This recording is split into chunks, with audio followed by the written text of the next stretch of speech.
VK. Sasikala தொடங்கவுள்ள புதிய கட்சி தாவேகாவுடன் கூட்டணி அமைக்க வாய்ப்பு உள்ளதாக தாவேக பரப்புரை செயலாளர் நாஞ்சில் சம்பத் தெரிவித்துள்ளார்.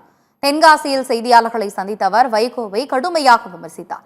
சசிகலா வரும் 24ஆம் தேதி தொடங்கவுள்ள புதிய கட்சியில் ஓ. பன்னீர்செல்வம் இணைந்து பணியாற்ற வாய்ப்பு உள்ளதாக தெரிவித்தார். ஒரு சம்பிரதாயத்திற்காக சந்தித்தார். எந்த நிலைப்பாடை எடுக்க முடியும் என்றவர் இன்னும் சிந்திப்பதாகத்தான் தெரிகிறது. 24ஆம் தேதி ஜெயலலிதா அம்மாவினுடைய பிறந்த நாளுக்கு பசும்பொன்னில் சசிகலா அவர்கள் ஒரு கட்சி தொடங்குகிறார். அதிலேயும் அவர் இணைந்து அவரோடு பணியாற்றுவதற்கு வாய்ப்பு இருக்கிறது என்று நான் கருதுகிறேன். அவர் தன்னுடைய அந்திம காலத்தில் திமுகவில் இணைவதன் மூலம் அவர் இதுவரைக்கும் பெற்று வந்த பெருமையும் செல்வாக்கும் பெருமூச்சு வாங்கும். இதனால் அந்த முடிவை எடுக்க மாட்டார் என்றே நான் நம்புகிறேன்.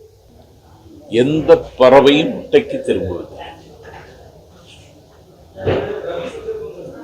முட்டைக்கு திரும்பிய முட்டாள் பறவை வைக்கும்.